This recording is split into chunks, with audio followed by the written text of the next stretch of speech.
Hello friends, welcome to polytechnic Pathshala. आज हम लोग मशीन डिजाइन के रिवीजन क्लास में आगे बढ़ते हैं और आज का हमारा चैप्टर रहेगा डिजाइन ऑफ कपलिंग, जो कि 6th चैप्टर है आपका। ठीक है, एक्चुअली में आपके चैप्टर में लिखा है डिजाइन ऑफ फ्लेंज कपलिंग, लेकिन एक्चुअली में केवल फ्लेंज कपलिंग का डिजाइन नहीं है। पिछली बार पूछा भी था तो फ्लेंज कपलिंग नहीं पूछा था, मफ कपलिंग पूछा हुआ था, मफ या स्लीव कपलिंग। ठीक है, तो देखते हैं ये chapter design of coupling start करते हैं हम लोग।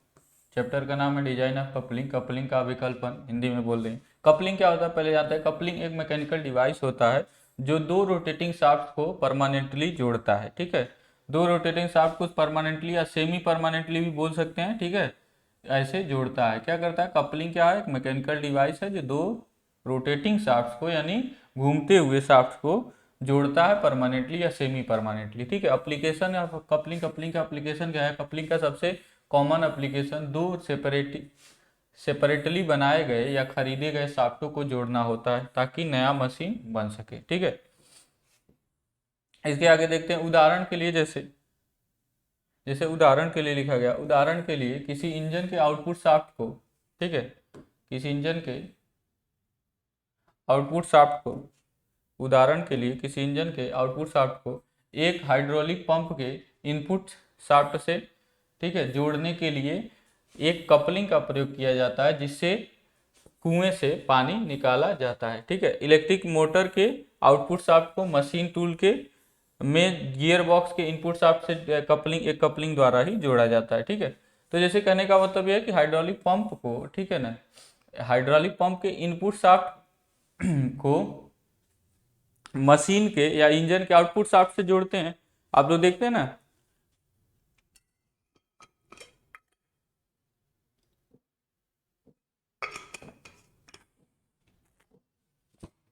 आप लोग देखे होंगे जब पुली होता है, जैसे कोई आप लोग ट्यूबवेल देखे होंगे जो ज़्यादा हार्स पावर का होता है।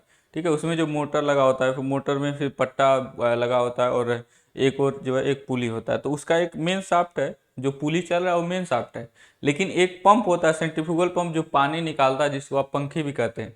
उससे देखेंगे दोनों जुड़ने के लिए क्या यूज किया जाता है, एक कपलिंग का यूज किया जाता है। वो दोनों जुड़ने के लिए क्या लगाया जाता है, एक कपलिंग लगाया जाता है। आप लोग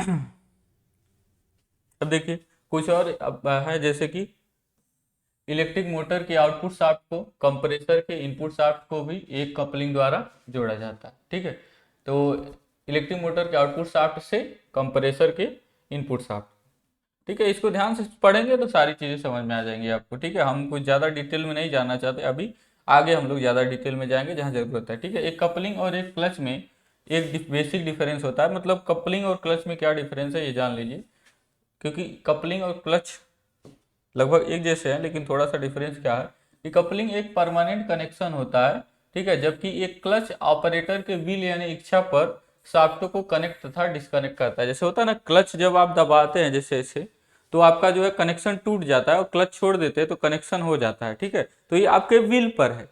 जैसे बाइक में आपने यूज किया होगा, तो क्लच का मतलब व्हील पर होता है, लेकिन कपलिंग का मतलब व्हील पर नहीं होता, इच्छा के अनुसार नहीं होता। अब टाइप्स ऑफ कपलिंग देखते हैं। तो टाइप्स ऑफ कपलिंग यानी कपलिंग के प्रकार।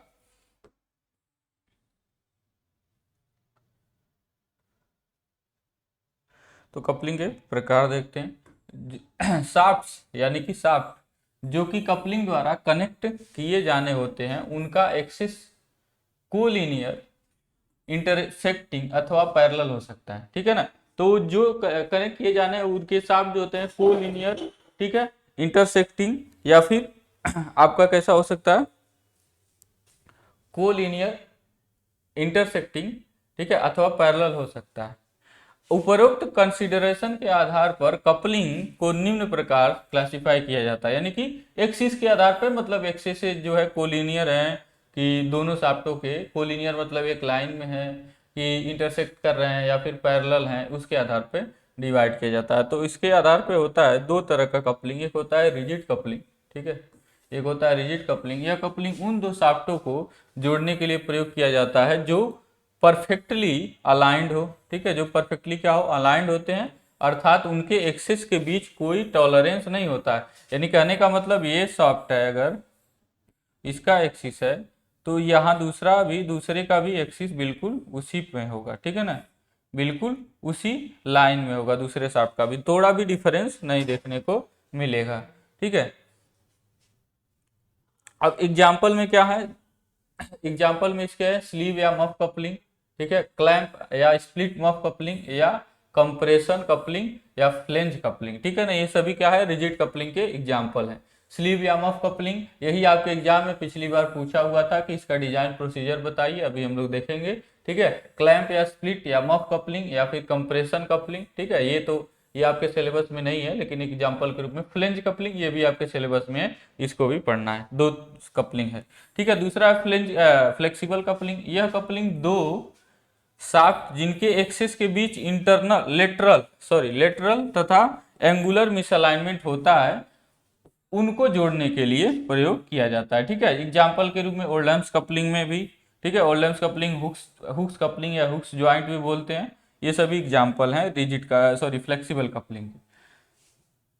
अब डिफरेंस क्या है, इन दोनों में डिफरेंस जो है आप लोग ऐसे पढ़ लेंगे। ठीक है, हम जो है आगे बढ़ते हैं, मेनली इसका डिफरेंस आप लोग ऐसे लिख लेंगे और पढ़ लेंगे। ठीक है,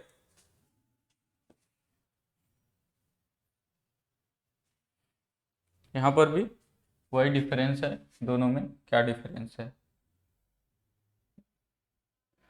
तो रिजिड एंड फ्लेंज कपलिंग। तो सबसे पहला जो कपलिंग हम लोग स्टार्ट करने जा रहे हैं वो है मफ कपलिंग। कौन सा कपलिंग है, मफ कपलिंग। ठीक है, ये हमको पढ़ना है, ये पिछली बार पूछा हुआ था। ठीक है, इसमें क्या पूछा हुआ था अभी बताते हैं। तो मफ कपलिंग देखिए ऐसे होता है, यहाँ पे दो शाफ्ट हैं, ठीक है, दो शाफ्ट जो कि कोएक्सियल होते हैं यानी अलाइंड होते हैं, दोनों का एक्सिस क्या होता है एक लाइन में होता है, ये सबसे पहले चीज। ये इनपुट शाफ्ट है, ये आउटपुट शाफ्ट है। इसको क्या किया जाता है, इसमें कीवे बना होता है दोनों शाफ्ट पे, एक एक ही कॉमन की द्वारा इसको ऐसे फिट कर दिया, ऐसे लगा दिया जाता है इसमें, और फिर इसको क्या किया जाता है, स्लीव को ऐसे ठोक के इस पे क्या कर दिया जाता है, बैठा दिया जाता है। ठीक है, वो इंटरफेरेंस के आधार पे होता है कि मतलब इसमें क्या इंटरफेरेंस रहेगा होल और शाफ्ट में, उसके आधार पे क्या हो जाता है, इस पे सेट हो जाता है। ठीक है, तो ये हो जाता है आपका स्लीव या मफ कपलिंग। ये कहलाता है स्लीव लेंथ एल, ठीक है, जो कि 3.5 डी के बराबर होता है, जहां पे डी क्या है, शाफ्ट का डायमीटर। दोनों शाफ्ट का डायमीटर सेम होंगे, इनपुट शाफ्ट और आउटपुट शाफ्ट। ठीक है, दोनों शाफ्ट के डायमीटर सेम होंगे।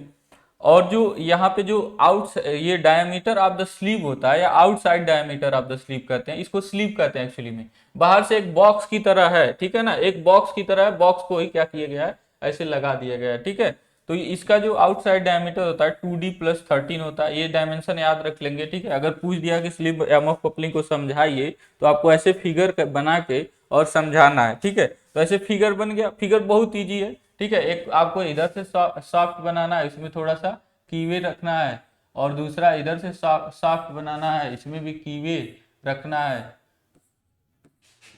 ये सॉफ्ट हो गया, एक्सिस सेम होना चाहिए, यहाँ पे की लगा देना है। ठीक है, की लगा देना है और ऊपर से क्या लगा देना है, स्लीव लगा देना है। ठीक है, और सारे डायमेंशन को दिखा देना। तो देखिए बहुत सिंपल सा है, कोई इसमें वो नहीं। अब देखिए इसमें इसके डिटेल में क्या है कि इसमें एक स्लीव या हालो सिलेंडर होता है। ठीक है, जो कि इनपुट तथा आउटपुट शाफ्ट के एंड्स पर एक की के माध्यम से फिट होता है। ठीक है, टॉर्क इनपुट के लिए ये ध्यान रखिएगा, स्लीव या मफ कपलिंग दोनों नाम है। ठीक है, तो किसी भी नाम से पूछ सकता है, स्लीव कपलिंग से के नाम से पिछली बार पूछा हुआ था। टार्क इनपुट शाफ्ट से की के माध्यम से क्या किया जाता है, स्लीव पर ट्रांसमिट होता है। टार्क कैसे ट्रांसमिट होता है, पहले इनपुट शाफ्ट से किस पर जाएगा, की पर जाएगा। ठीक है, की के मतलब की पर जाएगा, यानी वो इंटरमीडिएट मतलब कहते हैं ना मीडिएटर का काम करेगा और स्लीप पर वो पहुंचाएगा। ठीक है ना, यानी इनपुट शाफ्ट से की के माध्यम से पहले स्लीप पर पहुंचता है। ठीक है, पुनः टॉर्क जो होता है वो स्लीव से की के माध्यम से फिर से आउटपुट शाफ्ट पर पहुंचता है। ठीक है, तो ऐसे जो है टार्क का ट्रांसमिशन होता है, क्योंकि इनपुट से आपको आउटपुट चलाना है ना, इनपुट शाफ्ट आपका चल रहा होगा। इनपुट आउटपुट से आप क्या मतलब समझ रहे हैं, इसको ध्यान से समझ लीजिए। इनपुट आउटपुट से मतलब है इनपुट जो है आपका चल रहा होगा, इनपुट शाफ्ट पर ही आप पावर दे रहे होंगे, और आउटपुट शाफ्ट आप क्या कर रहे हैं, चलाना चाहते हैं। ठीक है ना, तो चलना चाहिए, तो उसके लिए ऐसे जो है टार्क ट्रांसमिट होता है तो चलता है। ठीक है, उसके बाद कह रहे हैं मफ कपलिंग के लिए डायमेंशन का स्टैंडर्ड प्रोपोर्शन निम्न है। ठीक है, ये प्रोपोर्शन है। D is equal to 2D plus 13 mm और L is equal to 3.5D mm। D को क्या बोलते हैं, स्लीव का आउटसाइड डायमीटर mm में है। एल क्या है, axial length of the sleeve, ठीक है, लेंथ ऑफ द स्लीव बोलते हैं। डी क्या है, डायमीटर ऑफ द शाफ्ट, ठीक है, शाफ्ट का डायमीटर। अब कुछ लाभ है मफ कपलिंग के, क्या क्या लाभ है, ठीक है। तो मफ कपलिंग का क्या लाभ है कि यह सिंपलेस्ट फॉर्म ऑफ कपलिंग होता है जिसमें दो पार्ट स्लीव और की होते हैं, ठीक है। ये इसका डिजाइन, दूसरा पॉइंट है, इसका डिजाइन तथा मैन्युफैक्चरिंग करना आसान होता है। की हेड को छोड़कर इसमें कोई प्रोजेक्टिंग पार्ट नहीं होता है, मतलब कोई बाहर निकला हुआ पार्ट नहीं होता है जिससे किसी को जो है चोट वगैरह लगे, ठीक है। इसका आउटर सरफेस स्मूथ होता है। ऑपरेटर के सेफ्टी के स्टैंड पॉइंट से यह लाभदायक होता है, ठीक है ना, वही चीज जो हमने बताया। और अगला पॉइंट है कम रेडियल डायमेंशन के साथ कॉम्पैक्ट कंस्ट्रक्शन वाला होता है, ठीक है। रेडियल डायमेंशन कम होता है एक तो, और कॉम्पैक्ट कंस्ट्रक्शन वाला होता है। अन्य प्रकार की कपलिंग की तुलना में यह सस्ता होता है, ठीक है ना, यह क्या होता है, सस्ता होता है। अब मफ कपलिंग की क्या हानियां हैं, लाभ तो हो गए। हानियां क्या है कि मफ कपलिंग को असेंबल तथा डिसमेंटल करना कठिन होता है, ठीक है, इसको असेंबल और डिसमेंटल करना कठिन होता है, ठीक है। यह एक रिजिड टाइप का कपलिंग है और इसलिए इसलिए इसलिए शाफ्टों का एक्यूरेट अलाइनमेंट जरूरी है, ठीक है ना। शाफ्ट एकदम एक्यूरेटली अलाइंड होने चाहिए, नहीं तो काम नहीं चलेगा।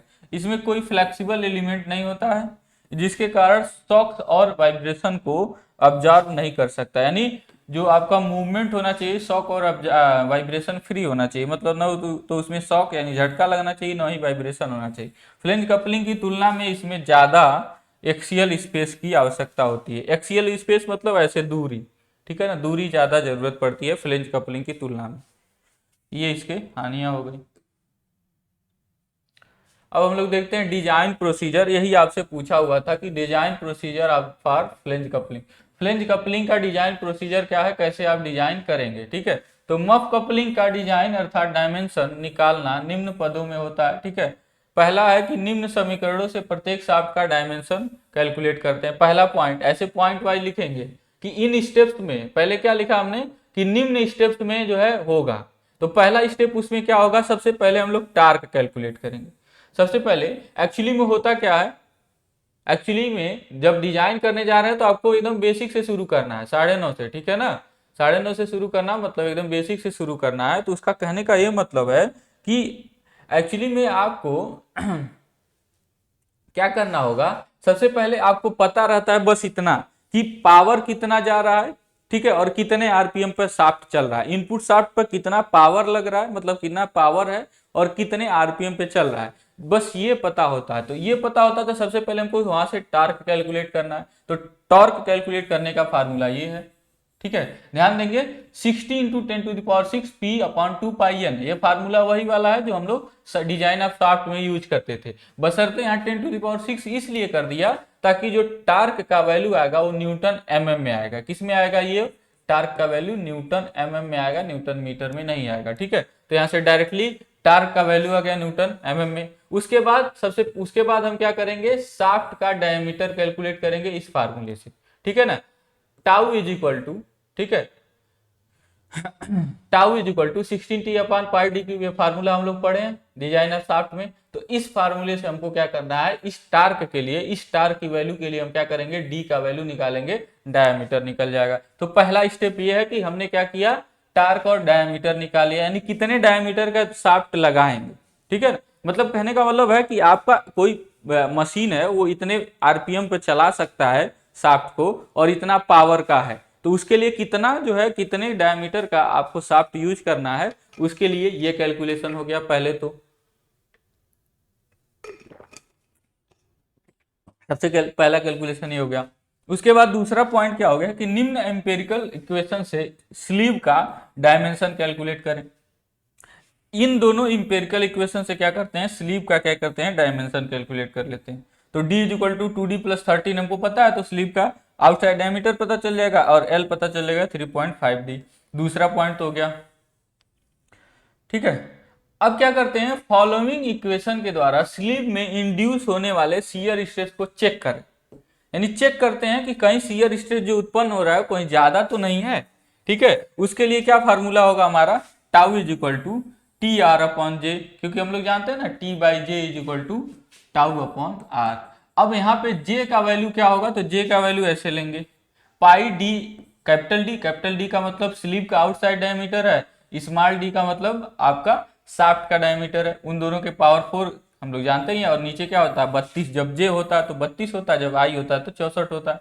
और आर इज इक्वल टू कितना लेंगे, डी बाई टू लेंगे, जाहिर सी बात है। ठीक है, कैपिटल डी बाई टू लेंगे। तो इससे क्या करेंगे, सबसे पहले निकालेंगे कि कहीं जो टाउ उत्पन्न हो रहा है, यानी शियर स्ट्रेस जो उत्पन्न हो रहा है, मतलब इस डायमेंशन के लिए जो शियर स्ट्रेस आपका मान आ रहा है, मान लीजिए आ रहा है 35 MPa आ रहा है। ठीक है, ये कम है कि नहीं, जो इसका जो जिस मटेरियल का आप स्लीव चूज किए हैं, स्लीव के शियर स्ट्रेंथ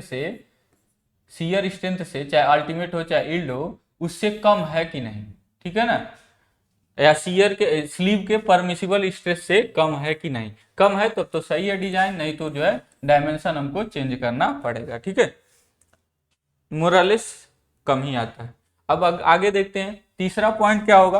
तो तीसरे स्टेप में क्या करते हैं, स्टैंडर्ड की डायमेंशन टेबल से फ्लैट संक की, ठीक है, संक की मतलब आधा शाफ्ट में आधा हब में, ठीक है, की का यानी यहाँ पे आधा कपलिंग में रहेगा, आधा स्लीव में रहेगा जो ऊपर रहता है, ठीक है, और आधा किस में होगा, शाफ्ट में होगा। तो फ्लैट संक की का क्या करते हैं, स्टैंडर्ड डायमेंशन निकाल लेते हैं। ठीक है, स्टैंडर्ड की डायमेंशन टेबल से क्या करते हैं, फ्लैट संक की का स्टैंडर्ड डायमेंशन निकाल लेते हैं। की का लेंथ प्रत्येक शाफ्ट में स्लीव के लेंथ का आधा होता है।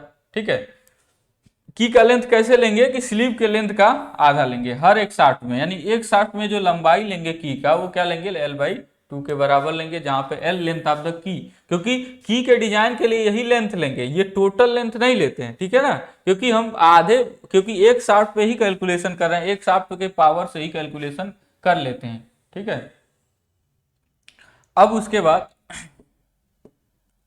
अब फॉलोइंग इक्वेशन से की में इंड्यूस होने वाले शियर तथा कंप्रेसिव स्ट्रेस को चेक करें।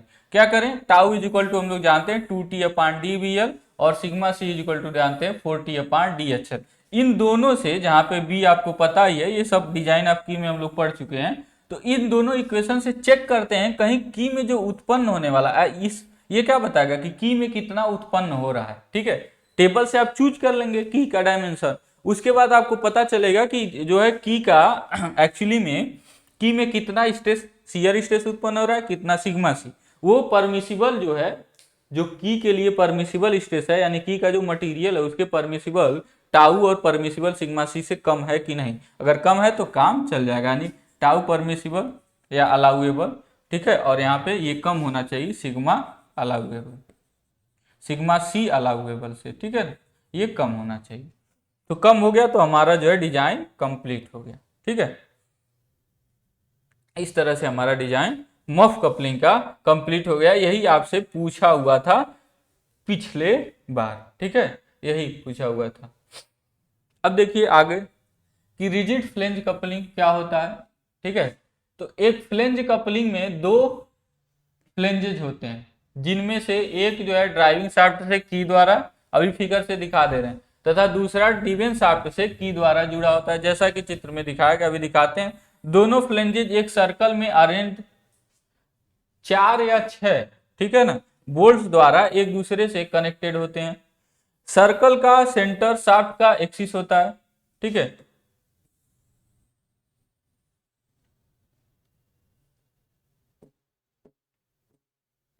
उसके बाद पावर ड्राइविंग शाफ्ट से की के माध्यम से, पावर जो होता है वो ड्राइविंग शाफ्ट से की के माध्यम से लेफ्ट साइड के फ्लेंज पर ट्रांसमिट होता है। अभी हम दिखा रहे हैं, एक एक बात पढ़ लीजिए। यह पुनः लेफ्ट साइड फ्लेंज से राइट साइड के फ्लेंज पर बोल्ट के माध्यम से ट्रांसमिट होता है। ठीक है, फाइनली पावर का ट्रांसमिशन राइट साइड फ्लेंज से ड्रिवेन शाफ्ट पर की के माध्यम से होता है। मेटिंग मिलने वाले, यानी कि मेटिंग मतलब मिलने वाले फ्लेंजेज में स्पिगॉट तथा रिसेस होता है। स्पिगॉट और रिसेस होता है, अभी दिखाएंगे स्पिगॉट और रिसेस का क्या मतलब है। ठीक है, स्पिगॉट तथा रिसेस होता है जो कि शाफ्ट एक्सिस के प्रिसाइज अलाइनमेंट के लिए, यानी दोनों का एक्सिस जो है एक साथ हो जाए, अलाइनमेंट में मदद करता है, अलाइनमेंट के लिए मदद करता है। लेफ्ट साइड फ्लेंज में सिलिंड्रिकल प्रोजेक्शन स्पिगॉट तथा राइट साइड फ्लेंज में सेम साइज का ग्रूव, जिसको हम क्या कहते हैं, रिसेस कहते हैं। ठीक है ना। तो जो प्रोजेक्शन बाहर निकला होगा उसको स्पिगॉट बोलेंगे, और जो अंदर की ओर स्लॉट कटा होगा उसको हम क्या बोलेंगे, रिसेस बोलेंगे। तो यहाँ पर देखिए, यहाँ पर है फ्लेंज कपलिंग। ठीक है। और फ्लेंज कपलिंग दो तरह का होता है, एक अनप्रोटेक्टेड टाइप होता है। ये क्या है, अनप्रोटेक्टेड टाइप। ठीक है। अनप्रोटेक्टेड टाइप में यहाँ पे कोई ऐसे बाहर की ओर यहाँ से डायमेंशन नहीं निकला होता। अभी आपको दिखाएंगे प्रोटेक्टेड टाइप में टाइप का, तो आप जो है समझ जाएंगे। ठीक है। तो यहाँ से देखिए, यहाँ पे देखिए, तो यहाँ पे ये आपका ड्राइविंग शाफ्ट है, ड्राइविंग शाफ्ट है। इसके लेफ्ट फ्लेंज, ये है लेफ्ट फ्लेंज, इसको हम लोग लेफ्ट फ्लेंज बोलते हैं। ठीक है। इसको हम लोग क्या बोलते हैं, लेफ्ट फ्लेंज। ये हमारा लेफ्ट फ्लेंज है। अब ये क्या होता है, ड्राइविंग शाफ्ट से की के माध्यम से फ्लेंज पर जाएगा, पावर ट्रांसमिट होता है। लेफ्ट फ्लेंज से राइट फ्लेंज पर पावर का ट्रांसमिशन बोल्ट्स के द्वारा होता है। देखिए बोल्ट्स लगे हैं ऐसे, ये सर्कुलर, ठीक है ना, सर्कुलर लगे होते हैं। जैसे यहाँ पे साइड व्यू में देखेंगे तो आपको एक बोल्ट नहीं है, एक दो तीन चार, चार या छह बोल्ट लगे होते हैं नॉर्मली। ठीक है। तो साइड से देखेंगे तो पता चलेगा, और ये पूरा सर्कुलर पूरा घिरा हुआ है। ठीक है। और ये की है ये लेफ्ट है, लेफ्ट से यहाँ पे बता ही दिया। फिर क्या होता है, इस फ्लेंज से, राइट फ्लेंज से, ठीक है, राइट फ्लेंज से आपका किस पर आता है, की पर आता है। यहाँ पे भी की लगा हुआ है, यहाँ पे की लगा हुआ है, इसमें यहाँ पे की लगा हुआ है। ठीक है ना। तो की के माध्यम से ड्रिवन शाफ्ट पर आपका पावर ट्रांसमिट होता है। ठीक है। तो यहाँ पे बोल्ट भी पावर ट्रांसमिशन में सहायक होते हैं। ठीक है ना। तो बोल्ट का भी डिजाइन करना होता है, यहाँ पे की भी, दोनों क्या होते हैं, सहायक होते हैं। तो की का भी डिजाइन करना होता है। ठीक है। जब इसको साइड से बनाएंगे तो साइड से अगर यहाँ पे सेक्शन हम काट रहे हैं, यहाँ पे सेक्शन दिखा रहे हैं, तो साइड से केवल ये एक ही की दिखेगा, ये वाला की तो गायब होगा क्योंकि सेक्शन हमने यहाँ पे लिया है, तो इसीलिए ऐसे दिखाया गया है। और ये क्या है, चार बोल्ट्स हैं। ठीक है। तो अनप्रोटेक्टेड टाइप इसको बोलते हैं। अनप्रोटेक्टेड टाइप का और प्रोटेक्टेड टाइप में अंतर है, यहाँ पे देखेंगे जब नेक्स्ट फिगर में। ये है आपका प्रोटेक्टेड टाइप। ठीक है। प्रोटेक्टेड टाइप में क्या होता है एक्चुअली में, प्रोटेक्टेड टाइप फ्लेंज कपलिंग में यहाँ पे क्या होता है, बाहर की ओर ऐसे रिम निकाल दिया जाता है, बाहर की ओर ऐसे रिम निकाल दिया जाता है, जिससे अगर बोल्ट जो है अगर कटता भी है, क्योंकि फेल होता है, फेल होने से क्या होगा, टूटेगा या कटेगा। ठीक है। तो वो क्या हो जाए, इसी से टकरा के फिर यहीं पे रुक जाए, न कि किसी जो है काम करने वाले वर्कर को जाके लगे। ठीक है। इससे क्या होता है, किसी काम करने वाले वर्कर को नहीं लगता है। ठीक है। और इसी में रुक जाता है, गिर जाता है, जिससे सेफ्टी बनी रहती है। ठीक है। अब यहाँ पे सारे डायमेंशन दिए हुए हैं। ठीक है। यहाँ पे जो भी है सब डायमेंशन दिया है, या DH है, DR है, D है, ठीक है, LH है, D1 है, और यहाँ पे DO है। ठीक है। ये सभी डायमेंशन, और यहाँ पे एक D है जो कि ये वाला सर्कल है, जिस पर जो है आपके बोल्ट लगे हुए हैं। अब इनमें जो है एक एक करके नाम जो है हम लोग पढ़ लेते हैं, इनका क्या मतलब है। यहाँ पे T है, और T1 है, यहाँ पे T1 है, यहाँ पे T है, ये दोनों बराबर ही होंगे। यहाँ पे थोड़ा सा वो हो गया है। तो यहाँ पे लिखिए, देखिए लिखा गया है कि दो प्रकार के रिजिड फ्लेंज कपलिंग होते हैं। ठीक है। दो प्रकार के रिजिड फ्लेंज कपलिंग होते हैं, एक अनप्रोटेक्टेड टाइप और दूसरा protected type flange coupling. Unprotected type flange coupling में घूमते हुए यानी रिवॉल्विंग बोल्ट हेड और नट्स ऑपरेटर के लिए डेंजरस होते हैं, और इससे एक्सीडेंट भी हो सकता है, जो भी हमने बताया। प्रोटेक्टेड टाइप फ्लेंज कपलिंग में क्या होता है, प्रोटेक्टेड टाइप फ्लेंज कपलिंग में सरकमफेरेंशियल रिम होते हैं जो बोल्ट हेड और नट को कवर करते हैं। यदि फेलियर होता है तो नट और बोल्ट हेड रिम से टकराकर नीचे गिर जाते हैं, इससे ऑपरेटर क्या होता है, इंजरी से बच जाता है। ठीक है। प्रोटेक्टेड टाइप फ्लेंज कपलिंग के स्टैंडर्ड डायमेंशंस निम्न प्रकार हैं। ठीक है। प्रोटेक्टेड और अनप्रोटेक्टेड दोनों में कोई डिफरेंस नहीं है, डायमेंशन दोनों का सेम ही रहेगा, बस एक क्या होता है आपका, बाहर से एक रिम आ जाता है, बस उसी का अंतर है, तो उसको बस हटा देंगे, बाकी अनप्रोटेक्टेड के लिए भी वही चीज होगा। तो सबसे पहला टर्म जो DH हमने देखा फिगर में, वो क्या होता है, आउटसाइड डायमीटर ऑफ हब का आउटसाइड डायमीटर होता है, जिसको 2D के बराबर लेते हैं। ठीक है। DH 2D। LH क्या है, इफेक्टिव लेंथ ऑफ हब और की, मतलब हब जो है जो बना है, नहीं देखे इफेक्टिव लेंथ उसका बाहर की ओर निकला हुआ पूरी लंबाई, उतने ही लंबाई का आपका की भी लगा होता है, ठीक है।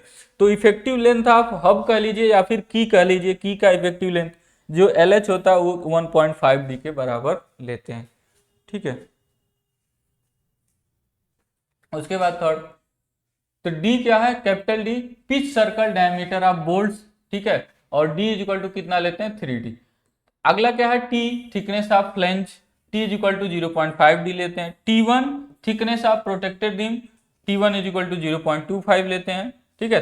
तो थिकनेस ऑफ प्रोटेक्टेड रिम, समझ रहे हैं ना, जो प्रोटेक्टेड रिम बाहर की ओर निकला हुआ उसकी थिकनेस कितना, उसका मोटाई कितना है, जो हम लोग देखे थे T1। T1 मतलब ये वाला, ये जो ये थिकनेस है, ये जो बाहर की ओर निकला हुआ था, यहाँ पे बोल्ट था, यहाँ पे बाहर की ओर जो निकला हुआ है T1 वो। उसके बाद डी आर क्या है, डी आर क्या है, तो D R diameter of spigot or recess है, ठीक है, डायमीटर ऑफ स्पिगॉट और रिसेस, डी आर 1.5D लेते हैं। डी ओ क्या है, outside diameter of flange, flange का सबसे बाहरी डायमीटर जो कि 4D प्लस 2T1 के बराबर लेते हैं। अगर वही आपका, अगर ये क्या हो अनप्रोटेक्टेड टाइप हो तो यही 2T1 नहीं रहता है, 4D के बराबर लेते हैं आउटसाइड डायमीटर, ठीक है। उपरोक्त सभी डायमेंशन mm में है तथा डी क्या है, स्मॉल डी क्या है, शाफ्ट का डायामीटर है, उसी के रेशियो में सब कुछ दिया, उसी के प्रोपोर्शन में सब कुछ दिया है, ठीक है। उसके बाद शाफ्ट डायमीटर के, ठीक है, शाफ्ट डायमीटर के आधार पर बोल्टों की संख्या भी निकाल लेते हैं, ठीक है। ये नॉर्मली मतलब थंब रूल है, कोई जरूरी नहीं है कि यही यूज हो, ठीक है। कई क्वेश्चन लगाएंगे तो कम अधिक हो सकता है नंबर ऑफ बोल्ट, लेकिन यही मेनली होता है। नंबर ऑफ बोल्ट 3 लेते हैं अगर डायमीटर शाफ्ट का कितना 40 mm से कम हो, 40 mm कम डायमीटर शाफ्ट के लिए जो फ्लेंज कपलिंग लगाएंगे तो उसमें 3 बोल्ट लगाएंगे, ठीक है। और अगर 40 से 100 mm के बीच में 40 mm का हो या उससे अधिक 100 से कम का हो, ठीक है ना, तो उसके लिए 4 बोल्ट लगाएंगे और 6 बोल्ट लगाएंगे कब, जब 100 हो और 180 से कम mm का हो, इतने mm का डाया हो तो। अब इसके लाभ है, रिजिड फ्लेंज कपलिंग के पास हाई टॉर्क ट्रांसमिटिंग कैपेसिटी होता है, ठीक है, और रिजिड कपलिंग को असेंबल तथा डिसमेंटल करना आसान होता है, बस क्या करना है नट बोल्ट लगाइए, ठीक है, नट बोल्ट कसिए और चाहे खोलिए, बात खत्म।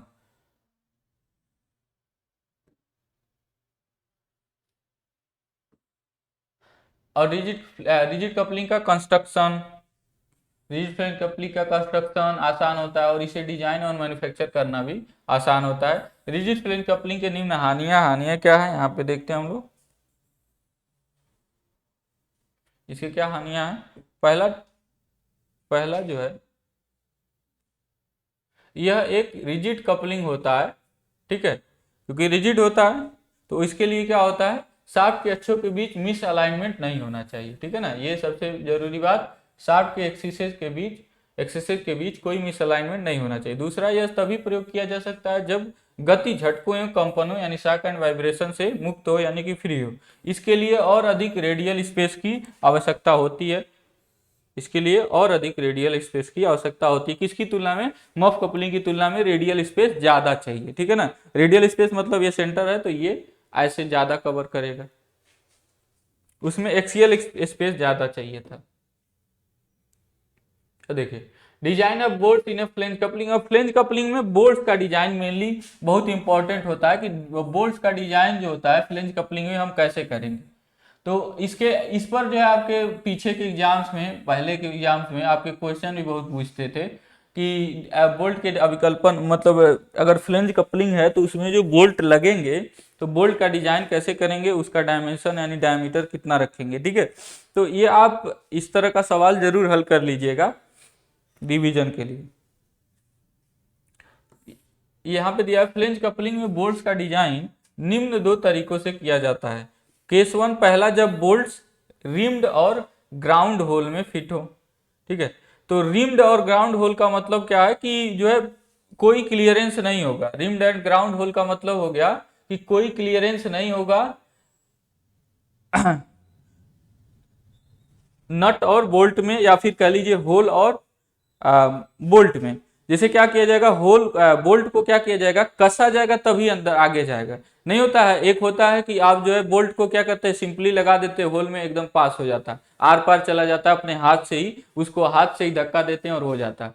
तो वो आपका लार्ज क्लियरेंस होल कहलाता है। और रिम्ड एंड ग्राउंड होल का मतलब होता है कि वो जो होता है उस पर भी चूड़ी ठीक ठाक कटा होता है, बिल्कुल उसी डायमेंशन का और उतने ही डायमीटर पर जितना कि आपका नट में होता है, सॉरी बोल्ट में होता है। ठीक है, तो उसके लिए आपको कसना पड़ता है अच्छे से। ठीक है, तो ये हो गया रिम्ड एंड ग्राउंड होल, मतलब कोई क्लियरेंस नहीं है तो उसमें जो उसके आधार पे होगा, मतलब दो तरीके से करेंगे। तो अगर रिम्ड एंड ग्राउंड होल है तो कैसे हम डिजाइन करेंगे बोल्ट का, देखिए। तो टार्क ट्रांसमिशन के कारण प्रत्येक बोल्ट पर लगने वाले बल को चित्र में दिखाया गया है। रेजिस्टिंग टॉर्क को एक्सटर्नल टॉर्क के बराबर करने पर, यहां पे देखिए, यहां पे देखिए पहले फिगर में देखिए, जब रिम एंड ग्राउंड होल में हो तो उस पर क्या होता है, उसमें जो भी फेलियर होता है किसके कारण होता है, जो फेलियर होता है वो होता है शीयर के कारण। ठीक है, शीयर रेजिस्टेंस के कारण या शीयर के कारण फेलियर होता है। तो यहाँ पे आपके सामने यहाँ पे दिखाया गया है कि यहाँ पे फोर्सेज ऐसे लगेंगे, हर बोल्ट पर ऐसे फोर्स लगेगा। ठीक है, और यही फोर्स क्या करेगा, सियरिंग में, मतलब सियरिंग का रीजन होगा, यही रेजिस्टिंग फोर्स सियर करने का रीजन होगा। ठीक है, क्योंकि टार्क लग रहा है तो टार्क लगने के कारण उसके अपोजिट डायरेक्शन में क्या लगेगा, एक रेजिस्टिंग फोर्स लगेगा, वही सियर करने का प्रयास करेगा। ठीक है, तो सियर करने का प्रयास करेगा तो सियरिंग एरिया क्या होगा, सियरिंग एरिया यहां से देख सकते हैं हम लोग। शेयरिंग एरिया से पहले ये जान लेना कि फोर्स क्या है। ठीक है ना, तो फोर्स क्या है, मतलब फोर्स और टार्क में क्या रिलेशन है, क्योंकि मेनली तो हमको टार्क पता रहेगा। तो फोर्स कैसे निकालेंगे, जो कि उसका मतलब शियर के लिए वो है, रिस्पॉन्सिबल है। तो T is equal to P into D by two, क्योंकि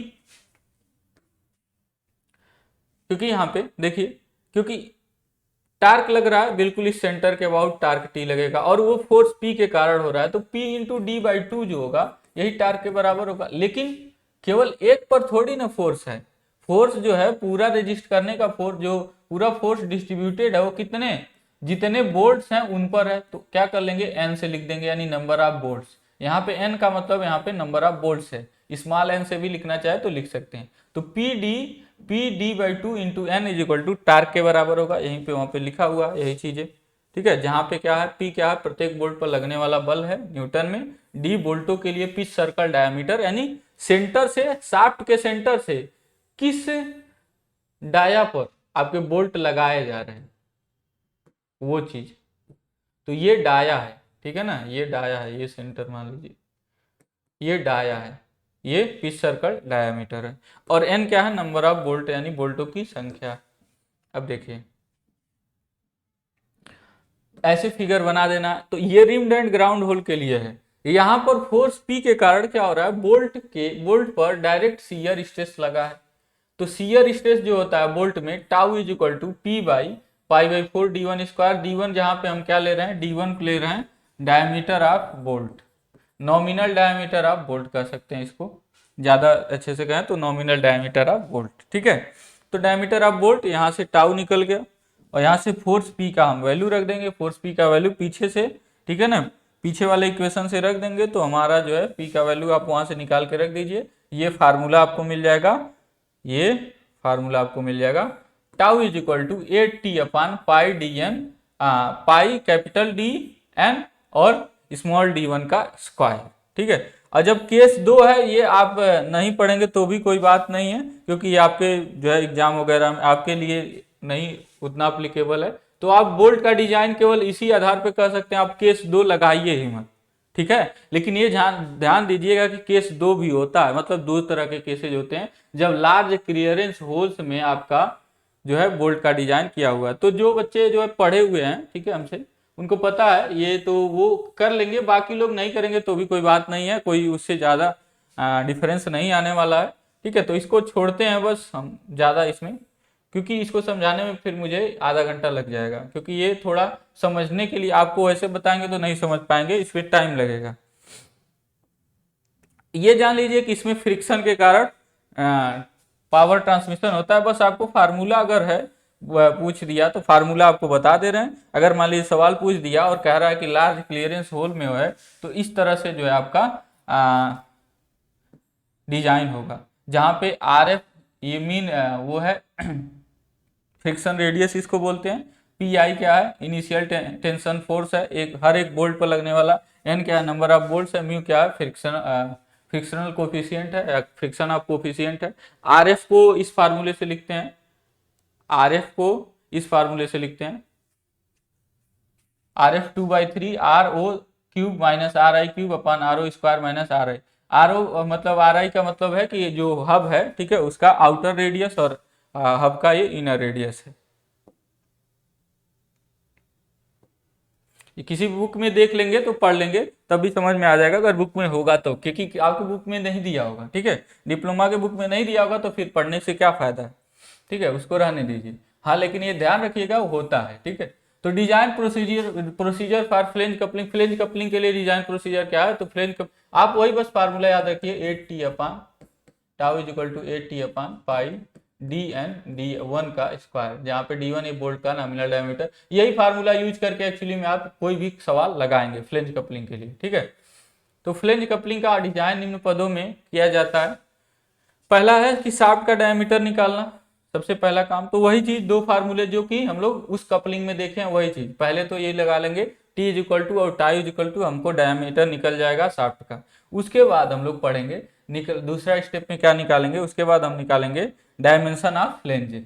फ्लेंजेज के डायमेंशन निकालेंगे तो निम्न इंपेरिकल इक्वेशन की सहायता से फ्लेंजेज का डायमेंशन निकाल लेते हैं। डी एच 2D हम लोग देखे ही हैं, L H 1.5D, capital D 3D के बराबर, small T 0.5D, T1 0.25D के बराबर करके, और D R 1.5D, D O क्या हो गया इतना करके क्या कर लेंगे, सबसे ये निकाल लेंगे। उसके बाद हम क्या करते हैं,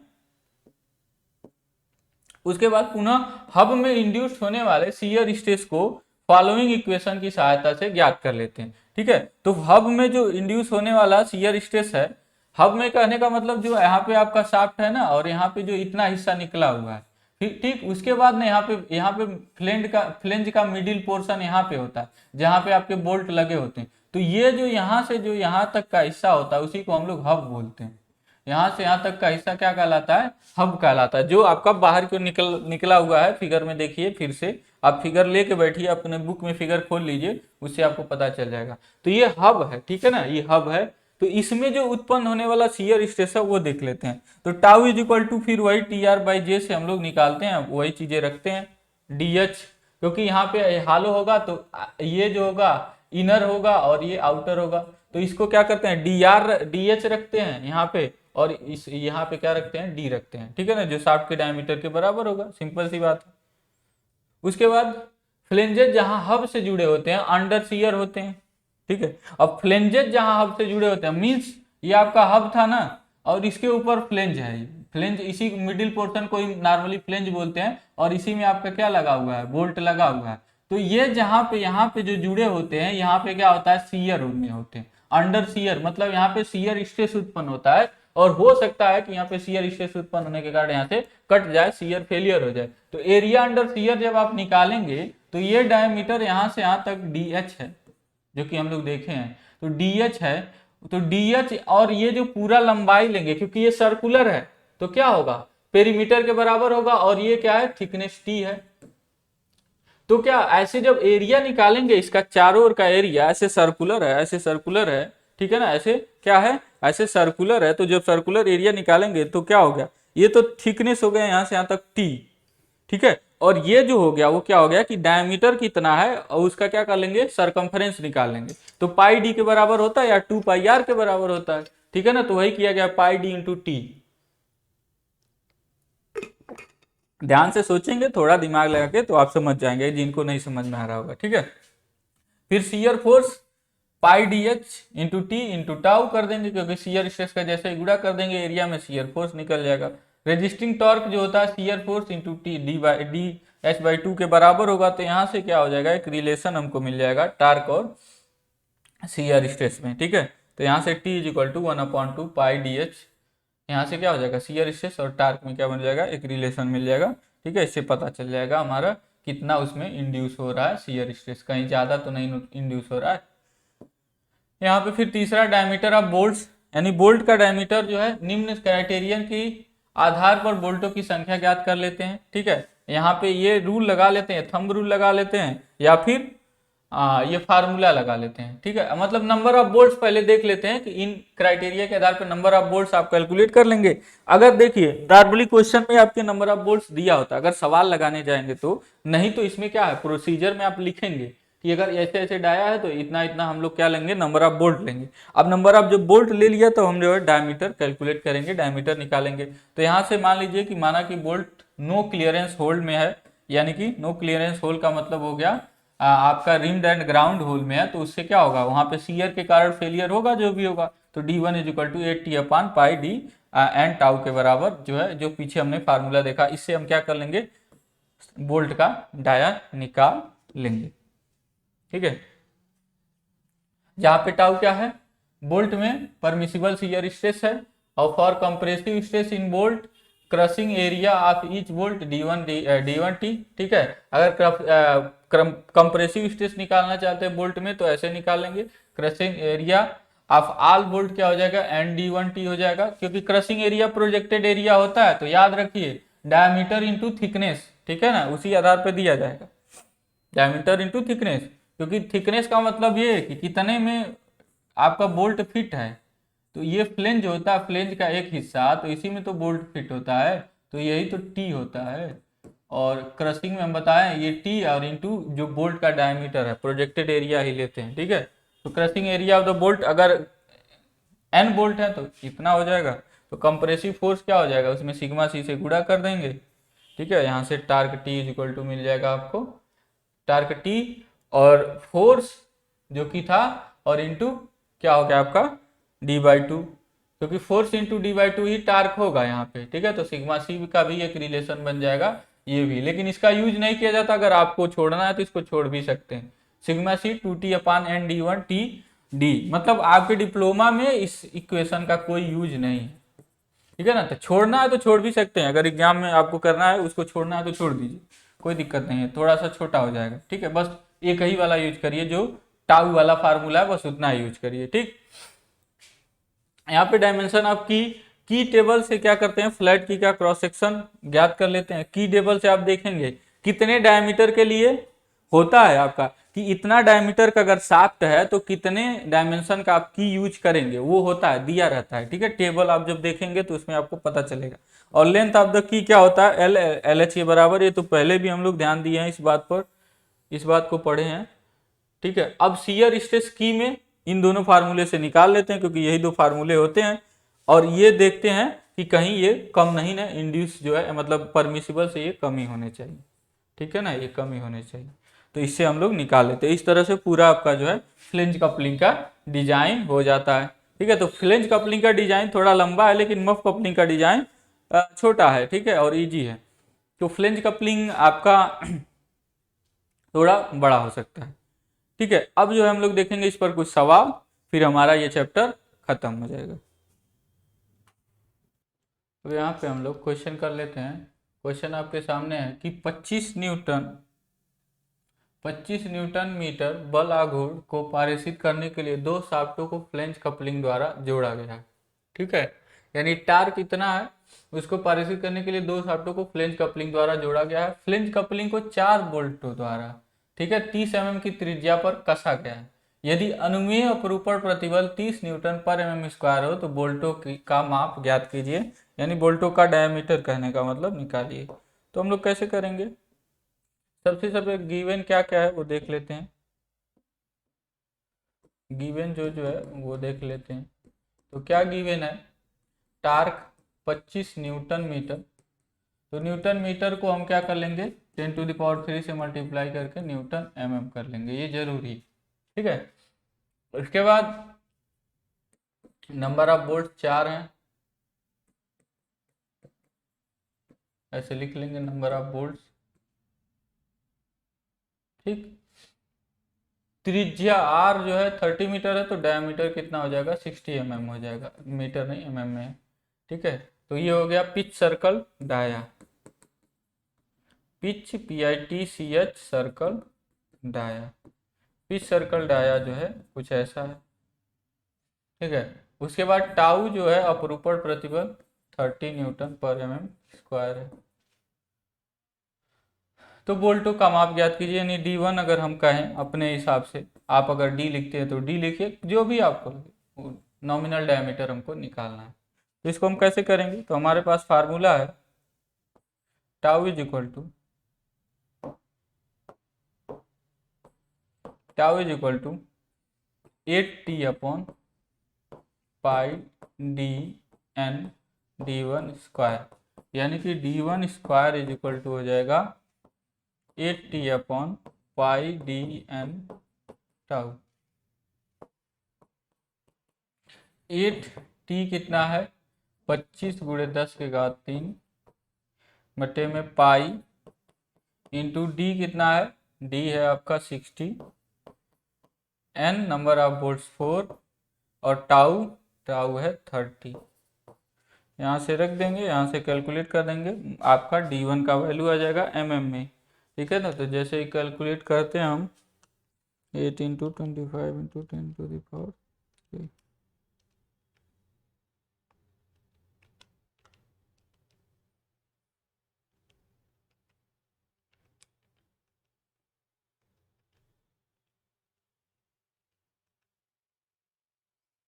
तो आता है 2.97 mm।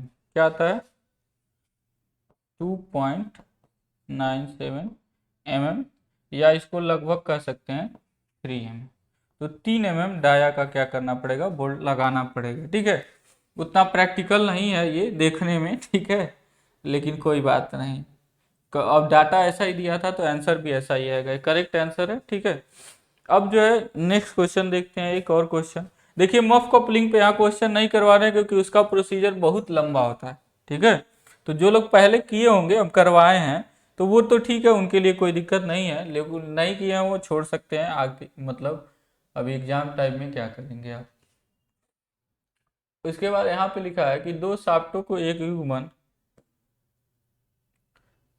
क्या कह रहा है, दो शाफ्टों को एक युग्मन यानी कपलिंग द्वारा जोड़ा गया है, जो 3.75 किलोवाट शक्ति 1440 चक्कर प्रति मिनट पर प्रेषित करता है। इस युग्मन के फ्लेंजों को 4 बोल्टों द्वारा, जो कि 20 mm की त्रिज्या के वृत्ताकार परिधि पर स्थित है, जोड़ा गया है। बोल्टों का अनुमेय अपरूपण प्रतिबल इतना है, बोल्ट का डिजाइन कीजिए, नहीं बोल्ट का डायमीटर निकालना है। तो यहाँ पे देखिए अब अलग अलग पावर दिया है 3.75 किलोवाट, ठीक है। एन दिया, इसको स्मॉल एन से लिख लेते हैं आरपीएम को, क्योंकि नंबर ऑफ बोल्ट्स आपका क्या होगा, कैपिटल से लिख ले रहे हैं। तो 1440 आरपीएम और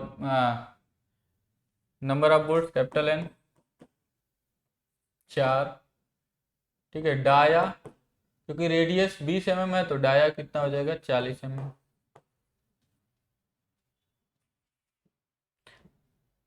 टाउ 30 न्यूटन पर mm स्क्वायर। तो हमको बोल्ट का डिजाइन यानी D1 निकालना है, कितना होगा देखिए। तो सबसे पहले हम टार्क निकालेंगे, क्योंकि हमको फार्मूले में, टाउ के फार्मूले में टार्क होता है। तो टार्क जो हो जाएगा यहाँ से क्या होगा, याद करिए क्या लिखे थे, 60 इंटू 10⁻6 इंटू पावर किलोवाट में यानी 3.75, ठीक है, अपॉन 2 पाई एन, ठीक है। तो 2 पाई एन, एन की वैल्यू स्मॉल एन 1440। यहाँ से हमारा टार्क निकल जाएगा किसमें, न्यूटन mm में, याद करिए न्यूटन mm में इससे निकलेगा। तो इसको कैलकुलेट करते हैं।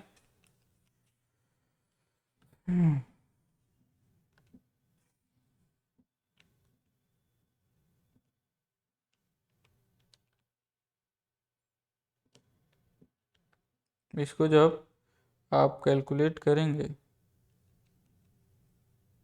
1440, तो आपका आ जाएगा 24,867,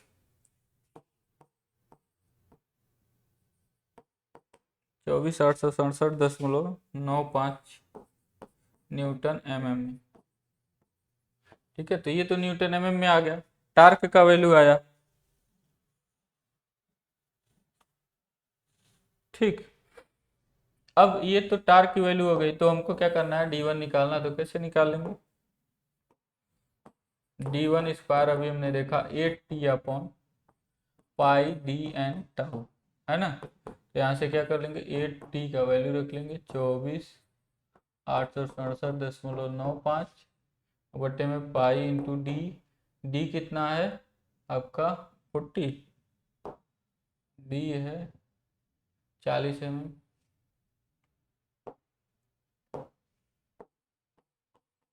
एन यानी नंबर ऑफ बोल्ट 4 हैं और टाउ 30 है। यहाँ से हमारा फिर से d1 स्क्वायर है तो d1 यहाँ से निकल जाएगा कैलकुलेट करके, जैसे हम आपको बताए हैं। ठीक है, तो इसको कैलकुलेट हम लोग करते हैं।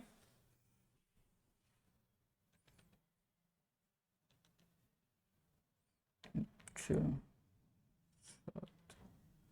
7.5 पाई इंटू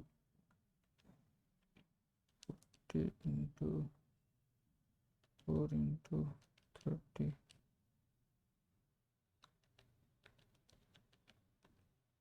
3.63।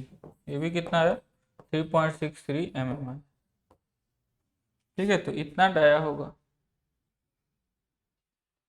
जिसको आप 4 mm भी कर सकते हैं। ठीक है,